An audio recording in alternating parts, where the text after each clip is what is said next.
गणेशाय नमः. नमस्कार मंडळी, रेखास किचनमध्ये पुन्हा एकदा तुमचे स्वागत. तर आज आपण बनवणार आहोत महालक्ष्मीसाठी फराळ. त्यासाठी मी बनवणार आहे चकली. एकदम सोप्या पद्धतीने आपण मैदा आणि मुगाच्या डाळीची चकली बनवणार आहोत. एकदम क्रिस्पी आणि जशी बाहेर मिळते मार्केटमध्ये तशीच. चला तर मग सुरू करूयात रेसिपीला. इथे मी या वाटीने 2 वाटी मैदा घेतलेला आहे. हा मैदा मी चाळून घेतलेला आहे आणि एका छोट्या वाटीने सपाट वाटी असं मूग डाळ घेतलेली आहे बिना साल्ट्याची. आता आपण एका कॉटनच्या कपड्यामध्ये हा जो मैदा घेतलेला आहे चाळून तो टाकूयात. गाठ बांधून घेऊयात त्याला.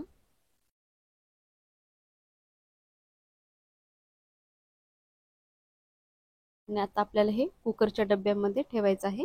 कुकरच्या डब्यामध्ये पाणी टाकायचं नाही, तर असंच हे ड्राय ठेवून द्यायचं आहे. आणि मुगाची डाळ पण चांगली धुवून घ्यायची आहे. तर आपल्याला आता मुगाची डाळ पहिले ठेवायची आहे आणि यावरती मैदा जो आपण बांधून ठेवलेला आहे कॉटनच्या कपड्यामध्ये तो डब्बा ठेवायचा आहे. तो डब्बा ठेवायचा आहे आपल्याला आणि कुकरच्या 4 शिट्ट्या काढून घ्यायच्या आहेत. तुम्ही बघू शकता कुकरच्या 4 शिट्ट्या झालेल्या आहेत. आता आपण हे काढून घेऊयात बाजूला. डाळ आपली चांगली शिजली गेलेली आहे आणि मैदा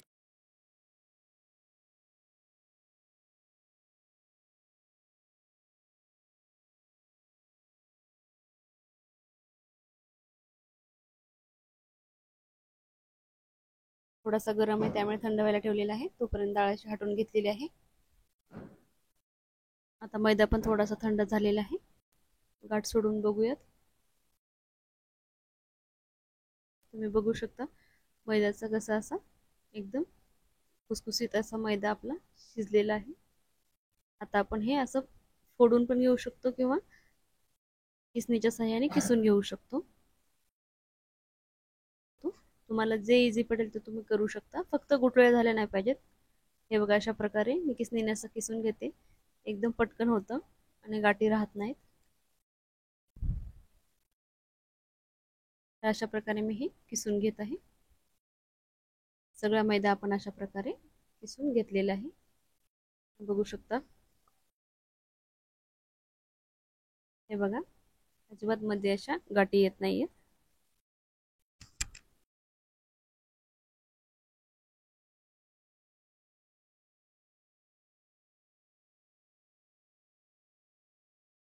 तर सगळा मैदा असा किसून झालेला आहे. तुम्ही बघू शकता.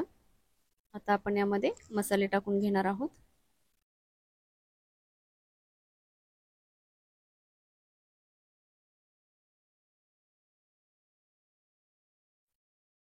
सुरुवातीला आपण यामध्ये आता लाल मिरची पावडर टाकूयात. चवीनुसार मीठ, ओवा टाकलेला आहे थोडासा,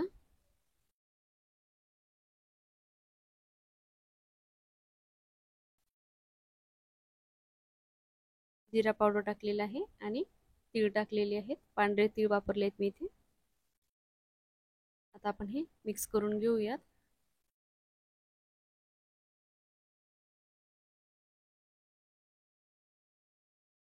अशा प्रकारे हे मिक्स करून घेऊयात.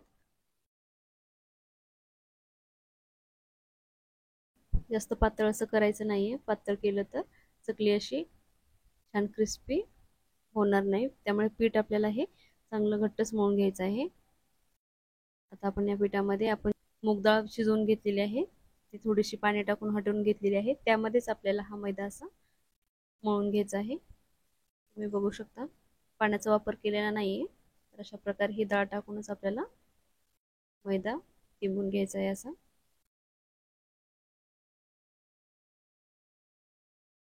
अगदी सोप्या पद्धतीने मी बनवत आहे आणि एकदम क्रिस्पी आणि कुरकुरीत अशी आपली चकली बनते. अशा प्रकारे बनवाल तर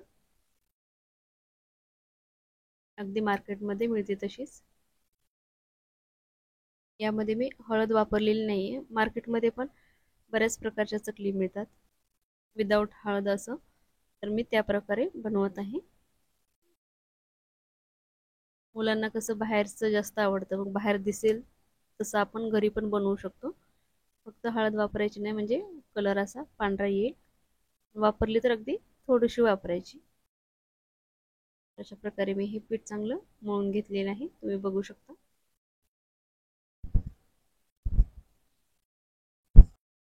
मी आता हे 10 मिनिटं रेस्ट होण्यासाठी ठेवून देत आहे.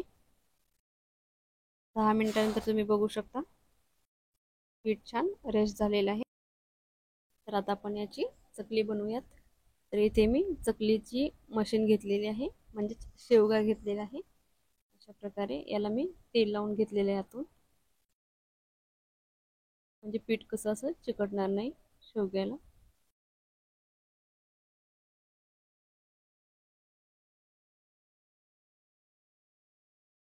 सगळ्या बाजूने मी तेल लावून घेतलेलं आहे. अशा प्रकारे चकलीची प्लेट येते ती यूज करणार आहे.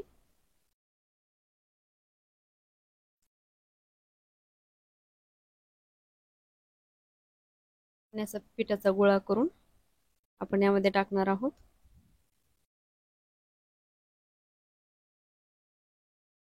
अशा प्रकारे आपण हे आता आपण मशीन बंद करून घेऊयात. आता आपण ह्याच्या चकल्या बनवून घेऊयात.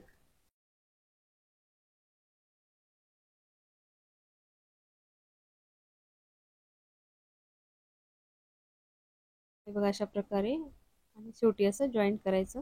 अशा प्रकारे मी सगळ्या चकल्या बनवून घेते.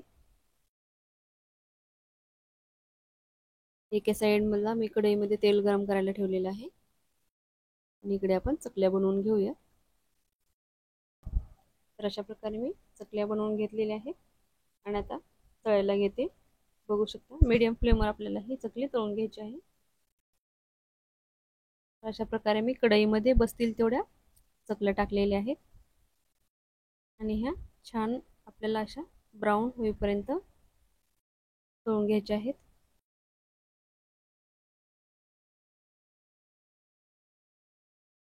आलटून पलटून आपल्याला ही चकली तळून घ्यायची आहे. एकही चकली अशी तुटत नाहीये बनवते वेळेस पण, कढईमध्ये टाकल्यानंतर पण. मैदा आपण चांगला वाफवून घेतलेला आहे. मस्त आपली अशी ही चकली एकदम मार्केटमध्ये मिळते अशी चकली तयार होत आहे. तुम्ही पण अशा पद्धतीने नक्की ट्राय करा. आणि तुम्हाला माझे व्हिडिओ आवडत असतील तर नक्की व्हिडिओला लाईक करा, शेअर करा, आणि चॅनेलला सबस्क्राईब नक्की करा.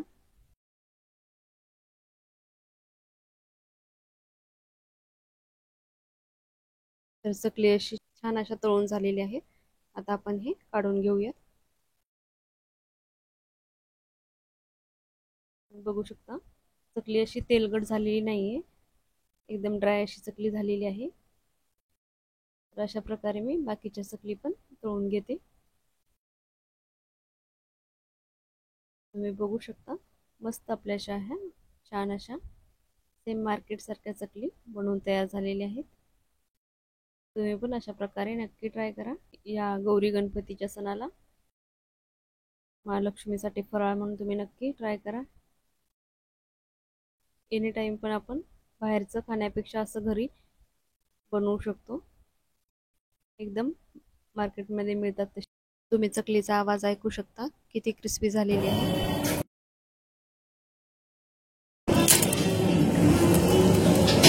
सगळीकडे गणपती वगैरे बसलेले आहेत, त्यामुळे ढोल ताशाचा आवाज येत आहे व्हिडिओमध्ये.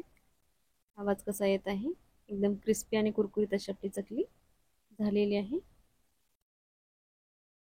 चला तर मग पुन्हा भेटूयात अशाच एका नवीन आणि छान छान रेसिपी सोबत. तोपर्यंत धन्यवाद. श्री स्वामी समर्थ.